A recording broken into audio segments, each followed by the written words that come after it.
So overall माझा वासन car गॅलेक्सीचा जो एक्सपिरियन्स आहे तो खूप चांगला होता.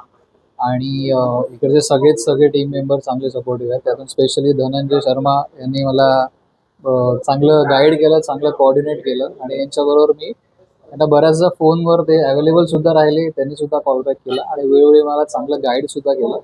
सो माझा ओव्हरऑल जो कार बाईंग एक्सपिरियन्स आहे तो खूप चांगला होता. आणि मी पण रेकमेंड करेन की तुम्ही इकडे येऊन तुमच्या कार्स बघू शकता.